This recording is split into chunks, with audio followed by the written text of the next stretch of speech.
Elle pensait juste aider un homme que le monde avait oublié. Mais ce mendiant dans le fauteuil roulant n'était pas un inconnu. C'était l'homme le plus puissant de la ville, présumé mort depuis 10 ans.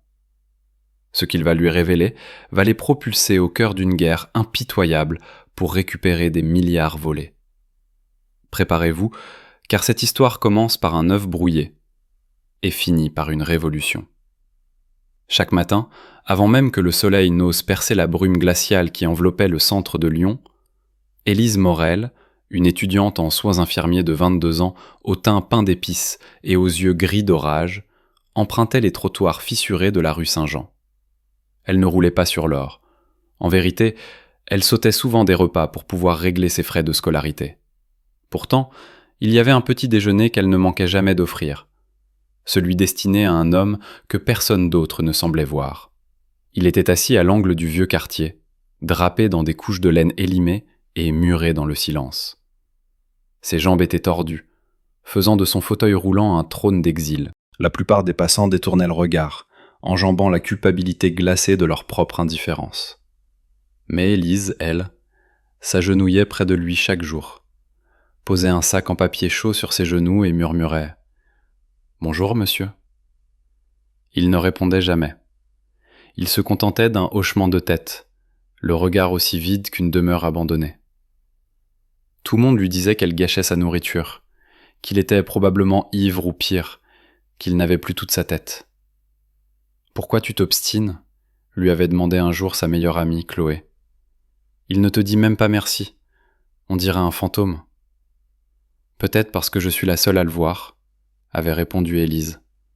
Et parfois, cela comptait plus que la gratitude. Mais il y avait autre chose. Quelque chose dans la façon dont il la regardait remuait les cendres de sa mémoire. Elle n'avait jamais parlé à personne de ses rêves. Ceux où, enfant, un homme à la voix forte et aux mains douces la portait sur ses épaules. Ou ceux où elle était assise sur un fauteuil de velours dans une pièce dorée, écoutant une voix lui dire « Tu feras de grandes choses un jour, ma petite tempête. » Des rêves sans nom, orphelins de père. Ce matin-là, comme tous les autres, elle posa le sac en papier sur ses genoux, ses mains tremblant légèrement sous la morsure du vent. « Omelette au lardon aujourd'hui », dit-elle doucement en écartant une mèche rebelle de son visage.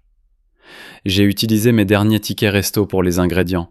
J'espère que vous aimerez. » Encore une fois, il ne dit rien. Juste ce lent hochement de tête. Elle attendit un instant, puis se retourna pour partir. C'est alors qu'une voix, rauque et tremblante, s'éleva. Elle se figea, puis pivota lentement. Les lèvres de l'homme bougèrent à nouveau. Son cœur manqua un battement.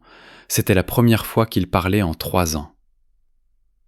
Elle s'approcha, s'accroupissant à ses côtés, le regard brûlant de curiosité. « Parce que personne d'autre ne le fait », souffla-t-il, terminant la phrase qu'elle avait prononcée à Chloé. Et pour la première fois, il la regarda non plus comme une étrangère, mais comme quelqu'un qu'il avait perdu jadis. « Merci, Élise, » dit-il. « Je me souviens maintenant. » Son souffle se coupa. « Vous connaissez mon prénom ?» Il ferma les yeux. Une larme roula sur le col de son manteau usé. « Je le devrais. C'est moi qui te l'ai donné. » À cet instant, la rue disparut. Le froid s'évanouit.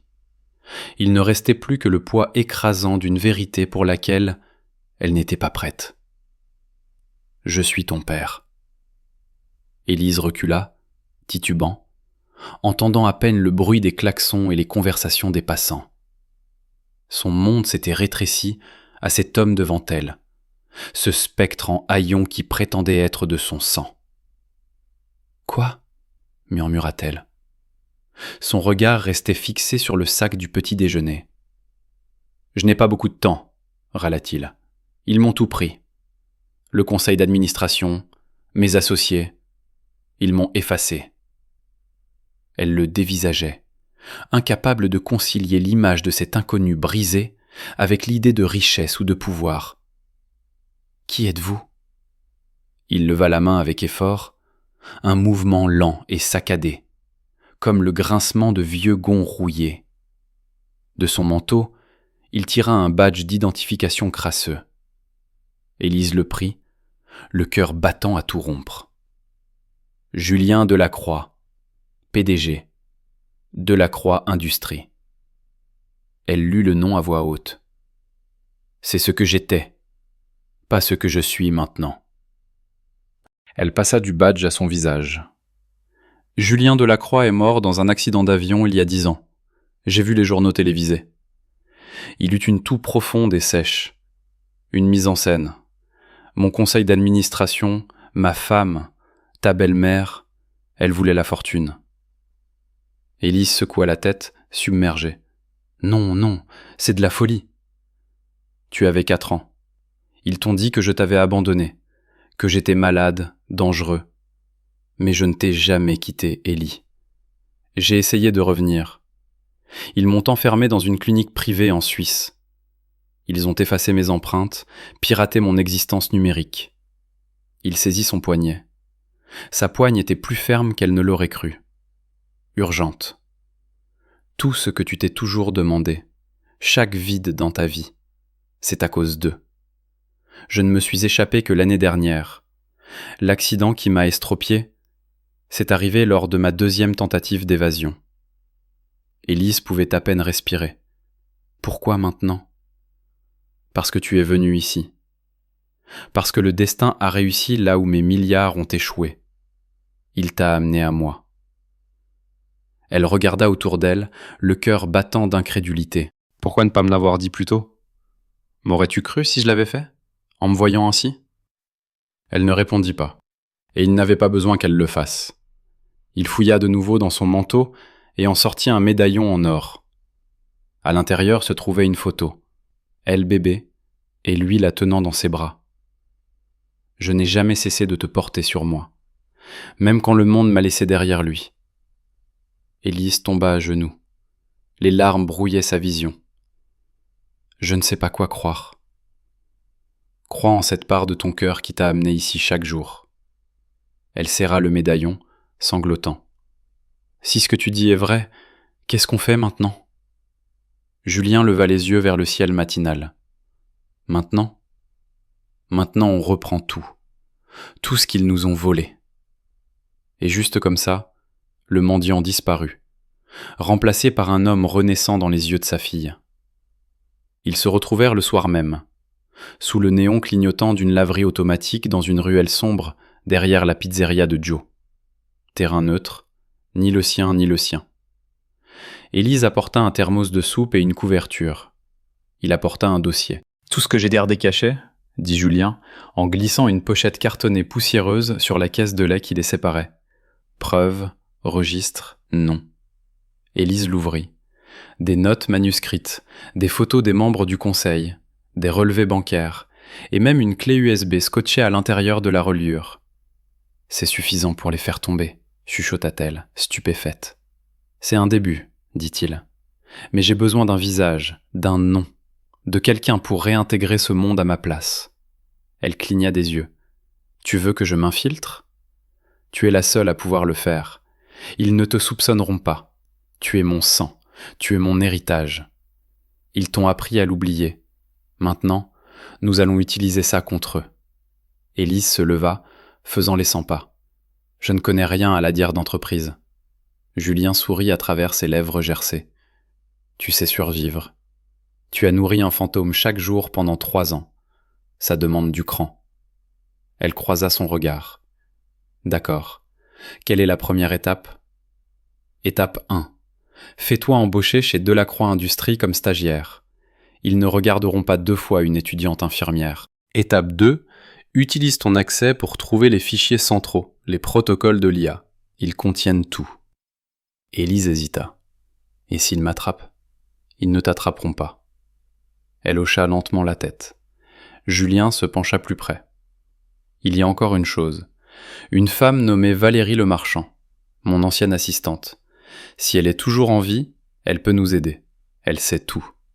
Le silence s'épaissit entre eux, lourd de peur et d'espoir. Alors je suppose, dit Élise, Que nous partons en guerre ? Non, murmura Julien. Nous rentrons à la maison.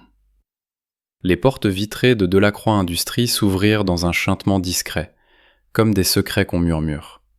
Élise entra, vêtue de la jupe bleu marine stricte et du blazer qu'elle avait emprunté à Chloé, serrant son faux CV et ses vraies angoisses. L'ancienne entreprise de son père était un temple d'opulence stérile. Lumière LED, sol en marbre et œuvres d'art qui semblaient coûter plus cher que ses frais de scolarité. Une borne d'accueil scanna son badge.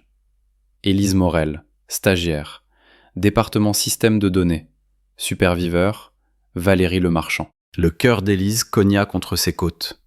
Valérie était toujours là. Les portes de l'ascenseur s'ouvrirent. Elle entra, ayant l'impression de plonger en eau profonde avec des briques attachées aux chevilles. 15 étages plus haut, les portes glissèrent sur un couloir qui sentait le bois de santal et la chaleur des serveurs informatiques. Une femme grande, aux cheveux argentés tirés en un chignon strict, se tourna à l'approche d'Élise. « Vous devez être la stagiaire, » dit la femme. Élise acquiesça. « Oui, Madame Lemarchand. » Valérie l'étudia. « Vous me semblez familière. » Élise se figea. « On me le dit souvent. » Valérie n'insista pas. « Vous me suivrez comme mon ombre. Votre travail est d'apprendre. Restez silencieuse et ne touchez à rien sans ordre. Compris ? Oui, madame. Le bureau était un labyrinthe de verre et d'ombre.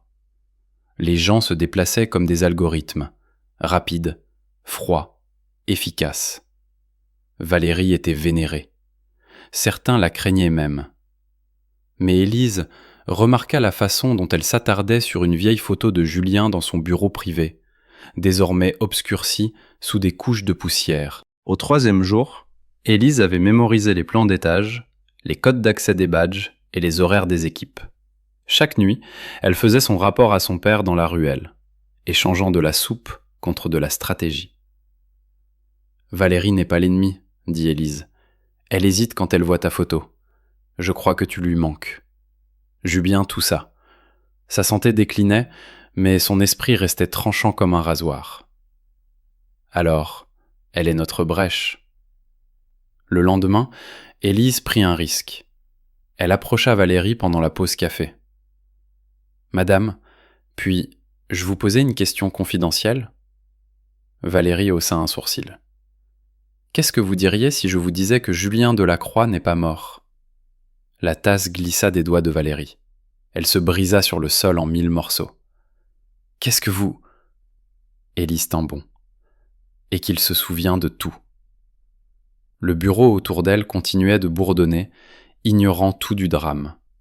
Valérie la fixa, comme si elle lisait un secret à travers sa peau. « Où est-il » Élise ne sia pas. « En lieu sûr. Mais nous avons besoin de votre aide. » Un long silence. Puis Valérie se tourna et verrouilla la porte de son bureau. « Parlez vite. » Élise sortit le médaillon de sa poche et le posa doucement sur le bureau. Le souffle de Valérie se coupa. Ses doigts planèrent au-dessus de l'objet. Il ne m'a jamais dit comment il me l'avait donné. Mais il n'a jamais cessé de vous chercher non plus. Valérie leva les yeux, le regard embué.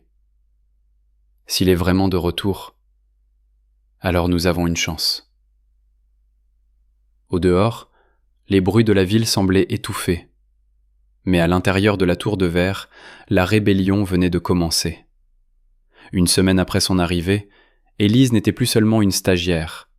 Elle était une espionne, une fille en quête de justice, une bombe à retardement. Valérie l'entraîna vers une salle de serveurs sécurisée, enfouie dans les sous-sols de Delacroix Industries, un sanctuaire accessible uniquement aux membres du conseil. Pourtant, Valérie possédait encore des accès fantômes, vestiges d'un système que Julien avait lui-même conçu.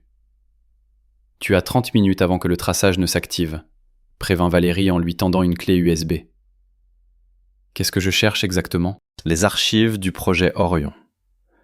Elles sont dissimulées dans l'architecture de l'IA neurale. C'était le dernier grand projet de ton père. Ils n'ont jamais réussi à le déchiffrer sans lui, mais ils s'en approchent. Ce fichier contient ses signatures de cryptage, la preuve qu'il en est l'architecte. Élise s'installa devant le terminal. Des lignes de code défilaient sur les écrans comme une pluie torrentielle. Elle agissait avec une urgence silencieuse, ses doigts volant sur le clavier.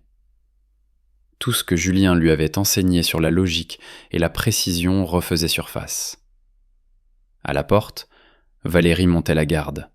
« 15 minutes !» annonça-t-elle. Élise le trouva. Un dossier caché derrière une ligne de code obsolète. Orion AON V1. Le système exigea une clé biométrique. « Merde !» murmura-t-elle. « Et c'est ça !» dit Valérie en pressant un petit scanner dans la main d'Élise. « Je l'ai calibré à partir d'un échantillon de cheveux. Son ADN est en toi.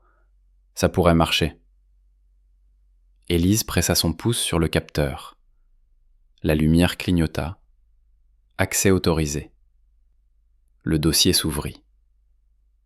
Horodatage, journaux numériques, preuves de sabotage, détournement de fonds, surveillance illégale. Les empreintes numériques de son père étaient partout. C'était à la fois une épée et un bouclier. « Je l'ai !» chuchota Élise, en retirant la clé. Soudain, les alarmes hurlèrent. « Ils savent !» siffla Valérie. « Cours !»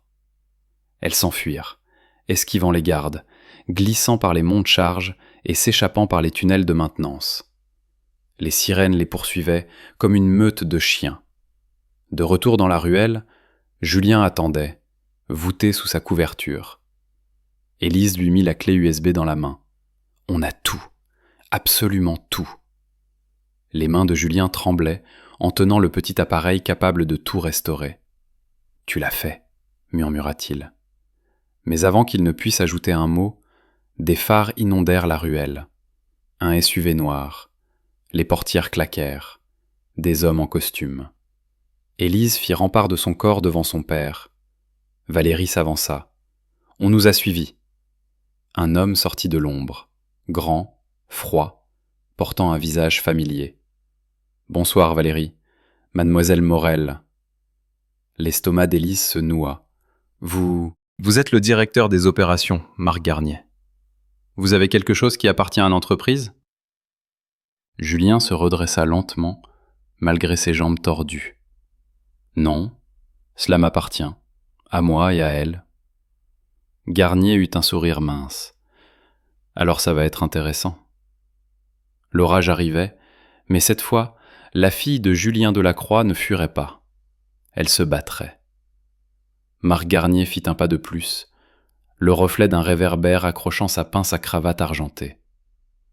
Ses yeux passèrent de Julien à Élise avec le calme d'un prédateur. « Ne compliquons pas les choses.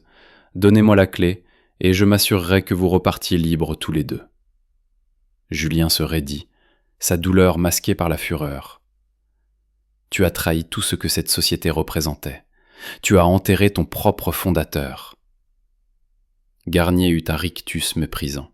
« Et regarde où ça m'a mené. » Élise s'avança. « Vous ne me faites pas peur. »« Vous devriez avoir peur, » répondit Garnier d'une voix basse. « Je sais qui vous êtes maintenant.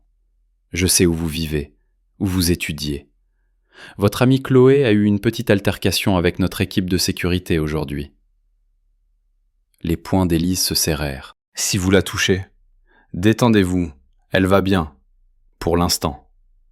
Valérie, elle va la voir. Tu ne gagneras pas, Marc. La vérité se répand déjà. » Le regard de Garnier se posa sur elle.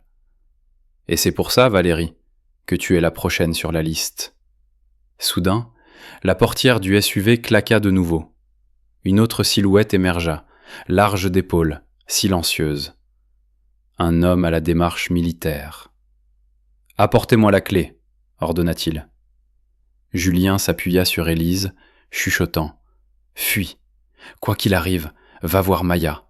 Elle protégera les données. » Élise se figea. « Maya ?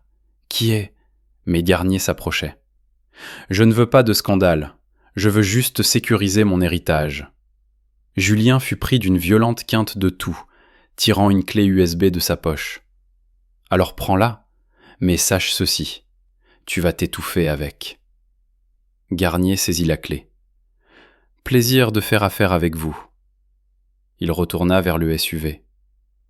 Alors que le véhicule reculait dans la nuit, Valérie expira, tendue et tremblante. « Ce n'était pas la vraie clé, n'est-ce pas ?» Julien secoua la tête. « Non, la vraie est dans son collier. » Cœur creux, cryptage militaire. Élise serra le médaillon autour de son cou. Julien se tourna vers elle. « Tu dois aller à Paris. Trouve Maya Leblanc. C'était ma partenaire sur le projet Orion. Si quelqu'un peut vérifier les données et les transmettre à la presse, c'est elle. » La voix d'Élise se brisa. « Et toi ? Je ne peux pas voyager. Pas maintenant. Mais toi, tu peux finir ça. Tu peux me rendre mon nom. » Valérie hocha la tête. « Je te couvrirai. Nous avons des amis à l'intérieur. On peut ralentir Garnier. » Élise regarda son père, puis les rues sombres au-delà. « Alors, il est temps que je devienne la tempête dont tu parlais. » Elle s'enfonça dans la nuit, avec rien d'autre qu'un pendentif, un but et un héritage à reconquérir. Le train pour Paris semblait interminable. Élise était assise près de la fenêtre, les yeux rivés sur les lumières filantes des villes inconnues, serrant le médaillon comme une relique sacrée. Autour d'elle, le monde dormait, ignorant qu'une révolution était assise là, vêtue d'un jean d'occasion et le cœur lourd de trahison. À son arrivée, l'aube se brisait sur la capitale comme un œuf sur l'acier. L'air sentait l'ambition et les gaz d'échappement. Elle trouva le nom de Maya Leblanc sur une porte dans un immeuble discret du 11e arrondissement. Leblanc Systems, recherche privée. Elle sonna. Une caméra pivota vers elle. « Ouais ? Je suis Élise Morel. Julien Delacroix m'envoie. » Silence. « Dernier étage. Viens seul. » L'ascenseur grinça et gémit. Élise entra dans un studio high-tech dissimulé dans un ancien atelier. Des écrans brillaient, des serveurs ronronnaient. Une femme dans la quarantaine, portant des lunettes bleues électriques et un sweat à capuche noire, se retourna. « Tu as son regard ?» dit Maya sans méchanceté. Élise acquiesça et lui tendit le collier. Maya l'ouvrit avec un outil de précision. Cryptage triple couche. Seul Julien pouvait construire un truc aussi paranoïaque. Elle inséra la puce dans un terminal stérile. Le code se déversa en rubans complexes et élégants. « C'est réel », murmura Maya. « Journaux, signatures, construction d'IA propriétaire. Si ça fuite, Garnier est fini. » Élise se pencha. « Alors faites-le fuiter. Maintenant. » Maya hésita. « Si je fais ça, je peins une cible sur ton dos. Il surveille tout. » Élise la fixa droit dans les yeux. « Alors faites du bruit. Tellement de bruit qu'ils ne pourront pas l'étouffer. » Maya sourit.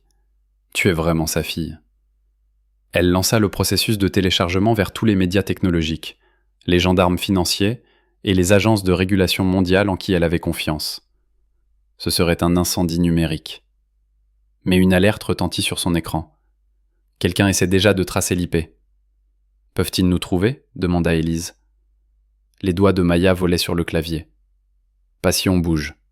Prends le strict nécessaire. On a peut-être 10 minutes. » Elle débrancha tout. Maya glissa une seconde clé dans la poche d'Élise. Une sauvegarde, juste au cas où. En bas, une camionnette noire s'arrêta. « Trop tard », siffla Maya. « Passez par l'escalier de secours, dit Élise. Je vais les retenir. Ne sois pas stupide. J'ai été formée par la survie. Faites-moi confiance. » Maya s'enfuit avec les disques durs. Élise ouvrit la porte juste au moment où les hommes de main faisaient irruption. Elle ne courut pas. Elle ne tressaillit pas. Elle sourit. « Vous arrivez trop tard. La vérité est déjà libre. » Élise fut traînée dans la camionnette, poignets ligotés, la tête lourde. Elle ne sut pas combien de temps ils roulèrent. Paris devint la banlieue devint une zone industrielle déserte. Un entrepôt l'engloutit. Marc Garnier attendait à l'intérieur, les bras croisés. « Vous m'avez coûté des milliards, dit-il sans préambule.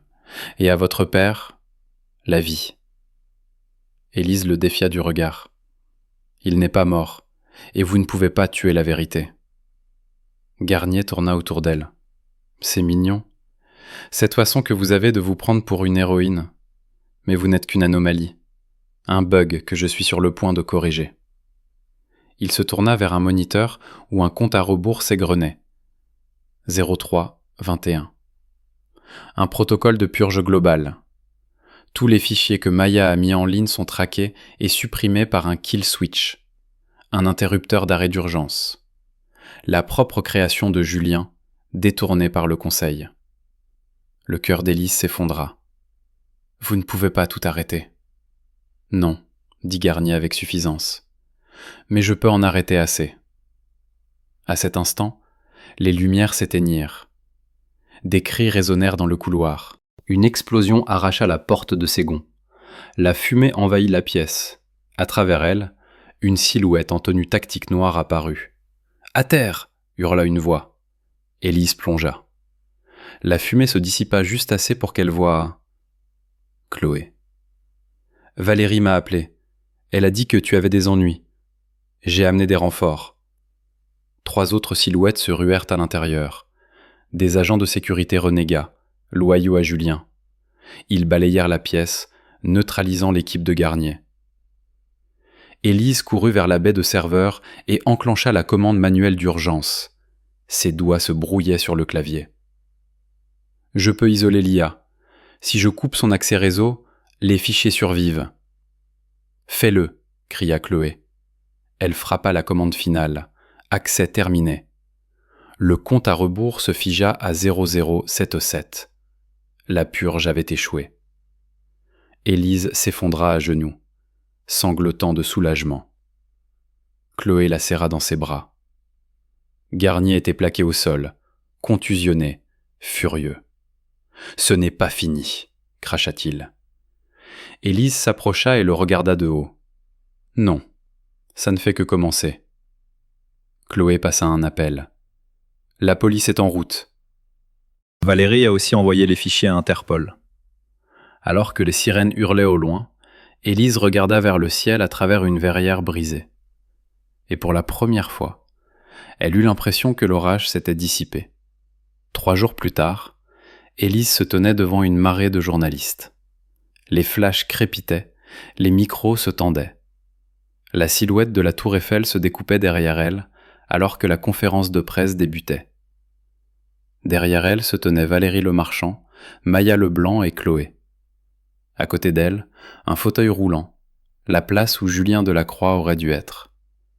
Mais il regardait depuis un lit d'hôpital, les yeux rivés sur l'écran, son âme accrochée à chaque mot que sa fille prononçait. Élise s'éclaircit la voix.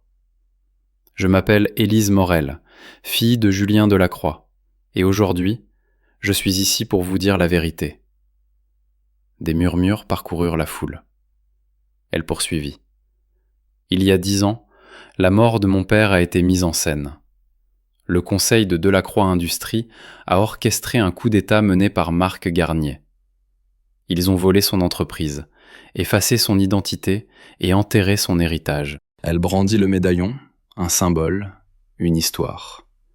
Pendant des années, il a vécu comme un fantôme, estropié, réduit au silence, seul. Jusqu'à ce que le destin me mène à lui, à un coin de rue que je passais tous les jours. Il s'est souvenu de moi alors même que je ne me souvenais pas de lui. Il m'a donné la vérité. Derrière l'estrade, des écrans diffusaient les fichiers.